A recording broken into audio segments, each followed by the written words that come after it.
Welcome to Mantis, where we dive into Bitcoin cycles, market structure, and long-term accumulation strategies.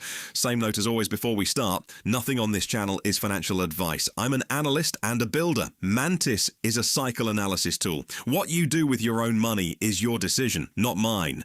And I'm going to be more honest in this video than most people in this space will ever be with you, including about the parts that don't sell. Last video, I made the case for why the math doesn't fit, why the sharks are already in the water, why 0.21 Bitcoin built toward one whole coin is a road worth walking. And I know exactly what a lot of you thought when the video ended.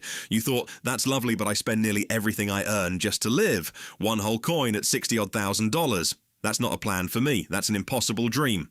So this video is for you, the one at the bottom of the pile. No trust fund, no windfall, no spare thousand sitting around. And I'm going to show you the actual order of operations, the sequence that gets you from outside the game to in it. Because the reason most people never get in isn't the price of a coin, it's that they're aiming at the wrong thing entirely. Let's fix the impossible dream first, and notice I said fix, not throw away, because we're not getting rid of the dream, we're finding where it actually starts. One whole coin is the dream. Keep it. It's the flag on the hill the previous video planted on purpose, and it's the thing that pulls you up the road when the going's slow. The mistake isn't dreaming it. The mistake is standing at the bottom, looking up at a whole coin at $60,000 odd and deciding the journey's impossible before you've taken a single step. So look at where the journey actually begins, not at one coin, at 0.21, a nod to the 21 million cap, and chosen deliberately because it is reachable. For an ordinary person on an ordinary income, stacking with discipline across a cycle, that's a real number, not a fantasy. And if even that feels a mile off from where you're standing right now, then you start at 0.021 or lower.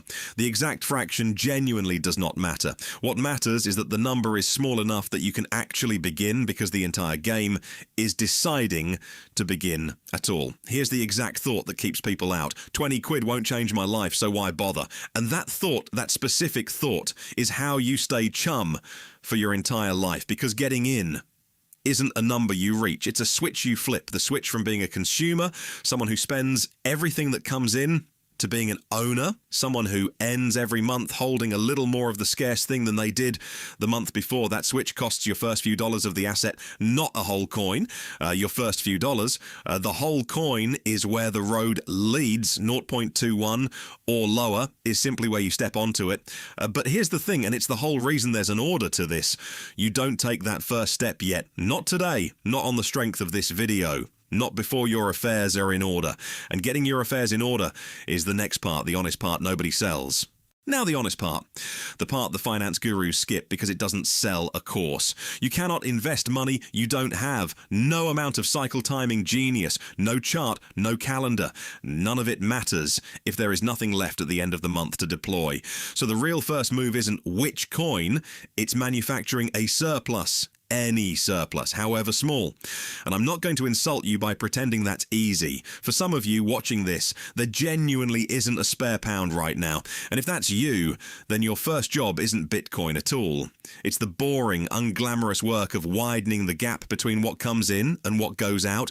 Sometimes that's hiding in the leaks, the subscriptions, the small daily habits that add up to real money over a year. And sometimes, honestly, the biggest lever isn't spending less at all. It's earning more. A skill, a side income, anything that lifts the ceiling.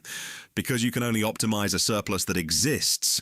So here's the line I want you to remember. Anyone who sells you step 3, buy this, stack that, without first being honest about step 2, the surplus is lying to you. The order of operation is survive first, create a surplus second. Only then does any of the clever stuff apply. You cannot skip to the investing while the gap is 0. Get the gap open, even a tenner a week, and you've done the hardest part of this entire video. Everything after this is easy by comparison. Right. You've got a surplus, £10, 50, whatever it is.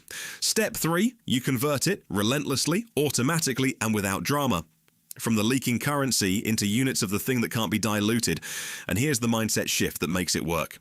You stop counting in pounds and dollars, and you start counting in sats, in units of the scarce thing. The consumer asks, how much money did I make this week? The owner asks, how many more do I own than last cycle? One is renting price moves and refreshing the app in a panic. The other is quietly collecting an asset and genuinely hoping it stays cheap while they're still buying, which is where the cycles come in. And it's the entire reason Mantis exists. You don't have to guess.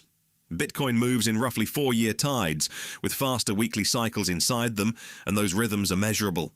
You convert into the windows and the lows the patient money buys, and you let the stack grow across the tide, instead of donating it to the euphoria at the top. You don't need size to do that. You need a surplus, a schedule, and the patience to buy when it feels terrible. Now the step that everything else is really for. You hold, and this is where the little guy has an edge the sharks would kill for. A real one. Not a consolation prize. Think about what actually happens at the bottom of every cycle. The forced sellers get liquidated, the leveraged tourists, the funds facing redemptions, the corporate treasuries with margin against their coins. Even the biggest holders can be made to sell at the worst possible moment. You watched it happen. The largest corporate holder on the planet, forced to sell into the lows. Size doesn't protect you from that. Size causes it, but you... Buying £10 a week of money you've genuinely written off, holding it somewhere you can't panic sell it at 2 in the morning, nobody on earth can force you to sell. And your smallness is your unforcedness. And a minnow that cannot be forced to sell isn't chum anymore. It's just small. It'll still be there, holding long after the sharks with the margin calls have been flushed. Patience and unforcedness are the whole edge, and they're the one part of this game that isn't paywalled. But I promised you honesty, so here's the price of that unforcedness, and it's non-negotiable. This only works with money you have genuinely written off. Money you can watch fall in half and not flinch because it might not work. The window could be wrong, the model could be wrong in public exactly as we've said it would be. You can only be truly unforced with money you are willing to lose. That's the real entry fee. And it's the same fee the wealthy pay, just in bigger numbers. And one last thing about holding, because this is the trap that catches the disciplined ones. The bottom's weapon against you isn't a lower price. A lower price just means you're buying cheaper exactly as planned. The bottom's weapon is time. It's the long, grinding wait that outlasts your conviction, the person who stacks perfectly for months and then gives up right before it turns because it should have worked by now. A lower price can't shake you. The wait can. So decide now, while it's calm and cheap to be brave, that you're buying the window, not a date. Then the wait has no power over you. And then you do it again. That's step 5. And it's the quiet one that does all the real work. Compound. You run the same 5 moves through every cycle. Survive, surplus, convert, hold. And each turn of the tide, the stack that comes out the other side is bigger than the one that went in. That's how 0.021 becomes 0.21. That's how 0.21 over cycles walks toward the whole coin, not in one heroic buy at the perfect bottom, in a boring sequence repeated that almost nobody has the patience to run. And that whole coin isn't a someday maybe. On this cycles map, it's a real destination, reachable somewhere near the end of the next tide. What you do when you actually stand on it, one whole coin in hand, well, that's a conversation for another video. Getting there is the job of this one. And because talk is cheap, the calendar is public, pinned to our profile. The June weekly cycle low called, confirmed at 57.8k ahead of us. The 4-year cycle low with the best accumulation window of the whole cycle. Window running from this month to March next year, optimal zone late October, and printed right under it. If that window comes and goes without the low, the model was wrong in public. That's the deal. That's the difference between a calendar and a hope. So that's the order of operation. Survive, surplus, convert, hold, compound. 5 moves in that order. Run across the tides. Notice what's not on that list.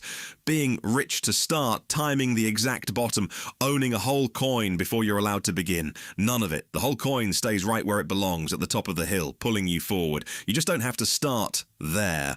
You start small, 0.21 or lower, in the right order, with your affairs squared away, and you walk toward it. You can't match the sharks to size. You were never meant to. You match their patience, their schedule, and the one thing they'd trade their size for at the lows, the freedom of never being forced to sell. Decide the plan now while it's cheap to be brave. The next window is on the calendar. It's pinned, not financial advice. Do your own research, make your own decisions, and only ever with money you've written off. But if you want the calendar, you know where it is. See you at the low.